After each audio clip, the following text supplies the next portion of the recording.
திரு Edappadi K Palaniswami அவர்கள். மாண்புமிகு பேரவைத் தலைவர் அவர்களே, பொன்மனச்செம்மல் புரட்சித் தலைவர் எம்ஜிஆர் அவர்களையும் இதயம் புரட்சித் தலைவி அம்மா அவர்களையும் வணங்கி நடைபெற்று முடிந்த சட்டமன்ற பொதுத் தேர்தலில் எடப்பாடி சட்டமன்ற தொகுதியில் போட்டியிட்ட எனக்கு தமிழகத்திலேயே அதிக வாக்கு வித்தியாசத்திலேயே வெற்றி பெற செய்த எடப்பாடி தொகுதி வாக்காளர் பெருமக்களுக்கு எனது நெஞ்ச நிறைந்த நன்றியினை அவர்கள் பாதங்களிலே சமர்ப்பித்து, மாண்புமிகு பேரவைத் தலைவர் அவர்களே, மாண்புமிகு முதலமைச்சர் தனி தீர்மானம் கொண்டு வந்திருக்கின்றார்கள். அதிலே அனைத்து இந்திய அண்ணா திராவிட முன்னேற்ற கழகத்தின் சார்பாக என்னுடைய கருத்துக்களை வர விரும்புகின்றேன். கர்நாடக அரசு மேகதாதுவின் கோரிக்கை அணை கட்டுவது தொடர்பாக பல்வேறு காலகட்டங்களிலே அதை தடுத்து நிறுத்துவதற்கு அனைத்து இந்திய அண்ணா திராவிட முன்னேற்ற கழக அரசு பல்வேறு நடவடிக்கை எடுக்கப்பட்டது. கர்நாடக அரசு மேகதாது என்னும் இடத்தில் தன்னிச்சையாக காவிரி ஆற்றின் கோரிக்கையை அணை கட்ட முயற்சித்து தடுத்து நிறுத்தம் போட்டு மாண்புமிகு அம்மா அவர்கள் தமிழகத்துடைய முதலமைச்சராக இருந்த காலகட்டத்தில் 5/12/2014 அன்று தமிழ்நாடு சட்டப்பேரவையில் தீர்மானம் கொண்டாந்து நிறைவேற்றப்பட்டு மாண்பு உறுப்பினர்கள் அந்த விவாதத்திலே கலந்து கொண்டு பல்வேறு கருத்துக்களை அப்பொழுது தெரிவித்துக் கொண்டார்கள். அப்பொழுது கொண்டு வந்த தீர்மானத்தின் அடிப்படையில் மாண்புமிகு பாரத பிரதமர் அவர்களுக்கு மாண்புமிகு அம்மா அவர்கள் அனுப்பிய கடிதத்தை அன்றைய தினம் இருந்த தமிழ்நாடு சேர்ந்த நாடாளுமன்ற உறுப்பினர்கள், புதுச்சேரியை சேர்ந்த நாடாளுமன்ற உறுப்பினர்கள் சுமார் 55 பேர் மாண்புமிகு பாரத பிரதமர் அவர்களை 28/3/2015 அன்று சந்தித்து இந்த கடிதத்தை கொடுத்து இதன் அடிப்படையில் நடவடிக்கை எடுக்க வேண்டும் என்று தெரிவித்தார்கள்.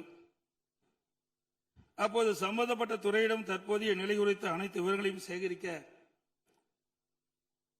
ஏற்கனவே அறிவுறுத்தியுள்ளதாகவும் இது குறித்து பரிசீலிப்பதாகவும் அன்றைய தினம் மாண்பு பாரத பிரதமர் நாடாளுமன்றத்திலே உறுதியளித்தார்கள். மேலும் மாண்பு அம்மா அவர்கள் தமிழகத்தில் முதலமைச்சர் இருந்த காலத்தில் 25/4/2015 அன்று மாண்பு பாரத பிரதமர்களை நேரிலே சந்தித்து மேகதாது திட்டத்தினை கர்நாடக அரசு செயல்படுத்தக்கூடாது என கர்நாடக அரசுக்கு அறிவுறுத்தும்படி கோரிக்கை விளக்கென கடிதம் பிரதமருக்கு அளித்தார்கள். மாண்புமிகு அம்மா அவர்கள் முதலமைச்சர் இருந்த காலத்தில் மாண்புமிகு பாரத பிரதமரிடம் 7/8/2015 மற்றும் 14/6/2016 ஆகிய நாட்களில் நேரில் சந்தித்து மேகதாது திட்டத்தினை கர்நாடக அரசு செயல்படுத்த அனுமதிக்கூடாது என்று வலியுறுத்தினார்கள். மாண்புமிகு புரட்சித் தலைவி அம்மா அவர்கள் மேகதாது அணை உட்பட காவிரி ஆற்றின் குறுக்கே கர்நாடக அரசு காவிரி நடுவர் மன்ற இறுதி ஆணையை மீறும் வகையிலும் தமிழ்நாடு அரசின் இசைவு பெறாமலும் எந்த ஒரு திட்டத்தையும் செயல்படுத்த உத்தேசிக்குமானால் தமிழ்நாட்டின் உரிமையை நிலைநாட்ட சட்டப்பூர்வமான அனைத்து நடவடிக்கைகளும் தமிழ்நாடு அரசு மேற்கொள்ளும் என 18/8/2016 அன்று இம்மாமன்றத்தில் 110 விதியின் கீழ் உறுதிபட தெரிவித்தார்கள். இதற்கிடையில் மாநில அரசுகள் தாக்கல் செய்த சிவில் வழக்குகள் விசாரணைக்கு உகந்ததா என்பது பற்றி உச்சநீதிமன்றத்தில் சம்பந்தப்பட்ட மாநிலங்கள் மத்திய அரசுடன் வாதிட்டன. 9/12/2016 அன்று உச்சநீதிமன்றம் அளித்த ஆணையில் இம்மனுக்கள் உச்சநீதிமன்றத்தின் விசாரணைக்கு உகந்தவை என தீர்ப்பளித்து அதன் பின்னர் ஜூலை 2017 முதல் செப்டம்பர் 2017 வரை இறுதிக்கட்ட வாதங்கள் உச்சநீதிமன்றத்தில் நடைபெற்றன. இதில் கர்நாடக அரசு 9 நாட்களும், கேரள அரசு 2 நாட்களும், தமிழ்நாடு அரசு 13 நாட்களும், புதுச்சேரி மற்றும் மத்திய அரசு தலா 1 நாட்களும் தங்கள் வாதங்களில் நீதிமன்றத்தில் எடுத்து வைத்தன.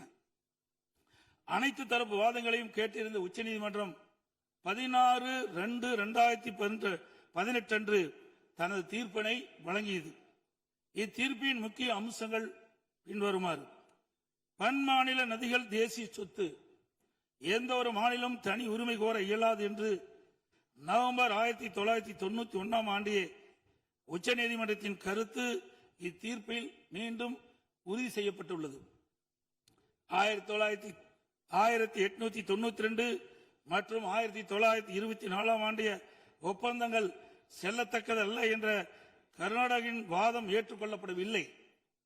கர்நாடக அரசு தமிழ்நாட்டின் பாசன பரப்பான 24.708 லட்சம் ஏக்கர் என்பதை 21 லட்சம் ஏக்கர் என குறைக்க வேண்டும் என நடுவர் மன்றத்தின் முன் வாதிட்டது. இதனை காவிரி நடுவர் மன்றம் ஏற்றுக்கொள்ளாமல் தமிழ்நாட்டின் பாசன பரப்பு 24.708 லட்சம் ஏக்கர் என அதன் இறுதி தீர்ப்பில் குறிப்பிட்டுள்ளது. இதனை உச்சநீதிமன்றம் ஏற்றுக்கொண்டுள்ளது. உச்சநீதிமன்றம் தற்போது பிறப்பித்த ஆணைக்கு பாதகம் ஏதும் இல்லாமல் காவிரி நடுவர் மன்ற இறுதி ஆணைப்படி மாதாந்திர அடிப்படையில் 15 ஆண்டுகளுக்கு தமிழ்நாட்டிற்கு நீர் வழங்கப்பட வேண்டும் என்பது உறுதிப்படுத்தப்பட்டுள்ளது. உச்சநீதிமன்றம் அனைத்து மாநில வாதங்களை முழுமையாக கேட்டிருந்த பின்னர் கீழ்ப்படுகை மாநிலங்களின் ஒப்புதல் இல்லாமல் மேல்படுகை மாநிலங்களில் எவ்வித கட்டுமான பணிகளும் மேற்கொள்ளக்கூடாது என தெளிவான தீர்ப்பை வழங்கியுள்ளது. மேகதாது திட்டத்தை செயல்படுத்தக்கூடாது என்ற நமது நிலைப்பாட்டை உச்சநீதிமன்ற தீர்ப்புக்கு முன்னரும் பின்னரும் 25/2/2017, 27/2/2017, 4/9/2018, 8/10/2018 மற்றும் 2/11/2018 ஆகிய நாட்களில் நான் முதலமைச்சர் இருந்த காலத்தில் மாண்பு பிரதமர் அவர்களுக்கு கடிதங்கள் மூலமாகவும் நேரடியாகவும் சந்தித்து அணை கட்டுவதற்கான அனுமதியை மத்திய அரசு வழங்கக்கூடாது என்பது தொடர்ந்து வலியுறுத்தி கேட்டுக் கொள்ளப்பட்டது. மேலும் 5/7/2017 மற்றும் 23/11/2017 ஆகிய நாட்களில் மத்திய நீர்வள ஆதாரத்துறை அமைச்சரையும் நேரிலே சந்தித்தும் கடிதங்கள் வாயிலாகவும் கர்நாடக அரசுக்கு மேகதாது அணை கட்ட எவ்வித அனுமதியும் மத்திய அரசு வழங்கக்கூடாது என வலியுறுத்தப்பட்டது. ஏற்கனவே உச்சநீதிமன்றம் பெங்களூரு நகரின் குடிநீர் தேவை உட்பட பிற பயன்பாட்டுக்காக 14.75 டிஎம்சி அடி நீரை கர்நாடக அரசுக்கு கூடுதலாக அளித்து உத்தரவிட்டுள்ளது. இந்நிலையில் மீண்டும் பெங்களூரின் குடிநீர் தேவைக்கென 67 டிஎம்சி அடி நீர் கொள்ளளவு கொண்ட மேகதாது அணையை கட்ட கர்நாடக அரசு முயற்சிப்பது தமிழ்நாட்டை பாலைவனமாக்கும் உள்நோக்கம் கொண்ட ஒரு செயலாகும். எனவே இவ்வணை கட்டப்பட்டால் தமிழ்நாடு மக்களின் வாழ்வாதாரமும் உரிமையும் கடுமையாக பாதிக்கப்படும். மேலும் நீர் பற்றாக்குறை ஏற்படும் ஆண்டுகளில் கடந்த காலங்களைப் போலவே காவிரி நீரை முழுமையாக தனது உபயோகத்திற்காக கர்நாடக பயன்படுத்தும் நிலை உருவாகும். இதை தவிர காவிரி படுகையில் மேற்படுகை மாநிலமான கர்நாடகா புதிய அணை கட்டுவதற்கான எந்த ஒரு அனுமதியும் மத்திய அரசு வழங்கக்கூடாது என்றும் உறுதிபட எடுத்துரைக்கப்பட்டது.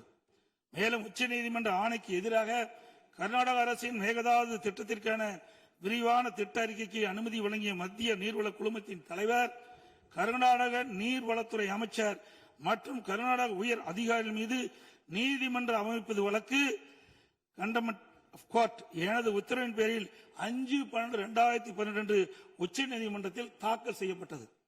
மீண்டும் மேகதாதில் புதிய அணை கட்ட விரிவான திட்ட அறிக்கை தயாரிக்க மத்திய நீர்வள குழுமம் கர்நாடக அரசுக்கு அளித்துள்ள அனுமதியை திரும்ப கோரி மத்திய அரசை வலியுறுத்தி தமிழ்நாடு சட்டப்பேரவையில் 6/12/2012 அப்போது முதலமைச்சர் இருந்த நான் கொண்டு வந்த தனி தீர்மானத்தை ஒருமனதாக நிறைவேற்றப்பட்டது. அனைத்து இந்திய அண்ணா திராவிட முன்னேற்ற கழகத்தை பொறுத்தவரைக்கும் 1986 ஆண்டு மாண்புமிகு புரட்சித் தலைவர் எம்ஜிஆர் அவர்களால் துவக்கப்பட்ட சட்ட போராட்டத்தை தொடர்ந்து காவிரி நடுவர் மன்றம் அமைத்து அதை மத்திய அரசியலை வெளியிடச் செய்து நடுவர் மன்றத்தின் இறுதி ஆணையின்படி காவிரி மேலாண்மை வாரியம் மற்றும் காவிரி நீர் முறைப்படுத்தும் குழு ஆகியவற்றை அமைக்க உச்சநீதிமன்றத்தை நாடியது. எனது தலைமையிலான மாண்பு அம்மாவின் அரசு எடுத்த தொடர் நடவடிக்கையின் காரணமாக 16/2/2011 உச்சநீதிமன்றம் இறுதி தீர்ப்பை வழங்கியது. தொடர்ந்து 1/6/18 காவிரி மேலாண்மை ஆணையம் மற்றும் காவிரி நீர் முறைப்படுத்தும் குழு செயலாக்கத்தை மத்திய அரசு அறிவித்து அதனை மத்திய அரசிலும் வெளியிடப்பட்டது. இந்த ஆணையத்தின் பணிகளும் குழுவின் பணிகளும் முறையாக கீழ்கண்டவாறு வரையறுக்கப்பட்டுள்ளன. ஒன்று, காவிரி நதிநீரை தேக்குதல், பகிர்மானம் செய்தல், முறைப்படுத்தல் மற்றும் கட்டுப்படுத்துதல். 2, காவிரி நீர் முறைப்படுத்தும் குழுவின் துணையுடன் அணைகளின் செயல்பாட்டை மேற்பார்வையிடுதல் மற்றும் அவற்றிலிருந்து நீரை பாசன மற்றும் இதர தேவைகளுக்கு வழங்குவதை முறைப்படுத்துதல். 3, கர்நாடகம் தமிழ்நாடு எல்லையில் வில்லிக்குண்டுக்கு நீர் அளவை நிலையத்தில் கர்நாடக அரசு நீர் வழங்குவதை கண்காணிப்பது.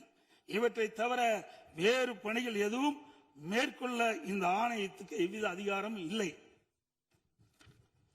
இந்நிலையில் 1/2/2024 அன்று ஆணையத்தின் வரையறுக்கப்பட்ட பணி வரம்புக்கு அப்பாற்பட்டு மேகதாது அணை கட்ட பற்றிய விவாதத்தை 28வது காவிரி மேலாண்மை ஆணைய கூட்டத்தில் அனுமதித்தது. அப்போதைய திமுக அரசு இதனை கடுமையாக எதிர்த்து வெளிநடப்பு செய்தது குறித்தும் ஆணையம் அதன் அதிகார வரம்பிற்கு சம்மதமில்லாத மேகதாது அணை கட்டுவது குறித்த கருத்தை மத்திய நீர்வள கமிஷன் பரிந்துரைத்துள்ளது குறித்து அப்போதைய திமுக அரசின் கவனத்திற்கு நான் கொண்டு வந்தேன். குறிப்பாக 14/2/2024 அன்று சட்டமன்றத்தில் நான் எங்களது ஆட்சி காலத்தில் கர்நாடக அரசு மேகதாது அணை கட்டுவது குறித்து விவாதிக்கும் அதிகாரம் ஆணையத்திற்கு இல்லை என்றும் 2018ஆம் ஆண்டு மேகதாது அணை குறித்து பிரச்சனை மத்திய நீர்வள கமிஷன் பார்வைக்கு சென்றபோது எனது அரசு 5/12/2018 அன்று மத்திய நீர்வள கமிஷன் என்ற இயக்குநர் மீது உச்சநீதிமன்றத்தில் நீதிமன்ற அவமதிப்பு வழக்கை தொடர்ந்து என்றும் இன்னும் அவ்வழக்கு நிலுவையில் உள்ளது என்றும் திமுக அரசு தொடர்ந்து நடத்திட வலியுறுத்தியதோடு தமிழக நலன் பாதுகாக்கப்பட வேண்டும் என்பதையும் உறுதி செய்யும் வலியுறுத்தப்பட்டது. இந்த நிலையில நாம் ஏற்கனவே உச்சநீதிமன்றம் அளித்த தீர்ப்பு நமக்கு ஒவ்வொரு ஆண்டும் கர்நாடக அணையிலிருந்து 177.25 டிஎம்சி தண்ணீர் திறக்கப்பட வேண்டும். ஆனால் அவர்கள் முறையாக திறக்கப்படுவதே இல்லை. ஒவ்வொரு மாதம் நாம் போராடிதான் கர்நாடக அணையிலிருந்து தமிழ்நாட்டிற்கு தண்ணீரை பெற்று வந்து கொண்டிருக்கணும் என்பதையும் நேரத்தில் சுட்டிக்காட்ட விரும்புகின்றேன். இந்த நிலையில 2024ஆம் ஆண்டு கர்நாடகாவில் மாண்புமிகு முதலமைச்சர் சீதாராமையா முதலமைச்சர் பதவி வைத்த போது துணை முதலமைச்சராக நீர்ப்பாசனத்துறை பொறுப்பு வைத்த மாண்புமிகு துணை முதலமைச்சர் சிவகுமார் அவர்கள் 16/2/24 கர்நாடக பட்ஜெட்டில் காவிரி ஆற்றின் குறுக்கே மேகதாது அணை கட்ட பல ஆயிரம் கோடி ரூபாயை ஒதுக்கியுள்ளதாகவும் அறிவித்தார். அனைத்து இந்திய அண்ணா திமுக சார்பில் இதை அப்பொழுதே கடுமையாக எதிர்ப்பதுடன் அப்போதைய திமுக அரசு உடனடியாக சட்ட நடவடிக்கை எடுக்க வேண்டும் என்றும் வலியுறுத்தப்பட்டது. இந்நிலையில் கர்நாடக அரசு மேகதாது அணை கட்ட தயாரித்து அனுப்பிய திட்ட அறிக்கையில் உள்ள குளறுபடிகளை சுட்டிக்காட்டி மத்திய அரசு திருப்பி அனுப்பிய நிலையில் மத்திய அரசு குறிப்பிட்டுள்ள குறைகளை நிவர்த்தி செய்து 12/6/2026 அன்று கர்நாடக முதலமைச்சர் அவர்கள் சுற்றுச்சூழல் அனுமதியை பெற மாண்புமிகு பாரத பிரதமரிடம் மீண்டும் நேரில் ஒரு அறிக்கையை வழங்கியுள்ளதாக செய்தியில் வெளியாகியுள்ளன. இரு மாநிலங்களுக்கிடையே உள்ள நல்லுறவை சீர்குலைக்கும் விதமாக தற்போதைய கர்நாடக அரசு மேகதாதுவில் காவிரியின் குறுக்கே அணை கட்ட முழு மூச்சில் முயற்சிப்பது கண்டிக்கத்தக்கது. நீண்ட நெடுங்கால சட்ட போராட்டத்துக்கு பின்னர் நிலைநிறுத்தப்பட்ட தமிழ்நாட்டு மக்களின் அடிப்படை உரிமைகளையும் டெல்டா விவசாயிகளின் வாழ்வாதாரத்தையும் 20 மாவட்டத்துக்கு மேலாக குடிநீர் ஆதாரமாக விளங்கும் காவிரி ஆற்றில் நமக்குள்ள உரிமையை பேணி காக்க வேண்டியது நாம் எல்லோரின் கடமையாகும். கர்நாடக அரசு காவிரி நடுவர் மன்றம் 5/2/2007 அன்று அளித்த இறுதி தீர்ப்பை மதிக்காமலும் 16/2/2018 அன்று உச்சநீதிமன்றம் அளித்த இறுதி தீர்ப்பை மதிக்காமலும் தன்னிச்சையாக மேகதாதுவில் அணை கட்ட நிதி ஒதுக்கீடு செய்ததும் திருத்திய தொழில்நுட்ப திட்ட அறிக்கையை மீண்டும் இம்மாதம் மத்திய அரசிடம் சமர்ப்பது கண்டிக்கத்தக்கது அனைத்து இந்திய என்பதை இந்த நேரத்தில் தெரிவித்து அனைத்து இந்திய அண்ணா திராவிட முன்னேற்ற கழகத்தின் சார்பாக மாண்பு முதலமைச்சர் அவர்கள் கொண்டு வந்த அரசின் தனி தீர்மானத்தை ஒருமனாக ஆதரிக்கின்றோம். மாண்புமிகு எதிர்க்கட்சி தலைவர் அவர்கள்.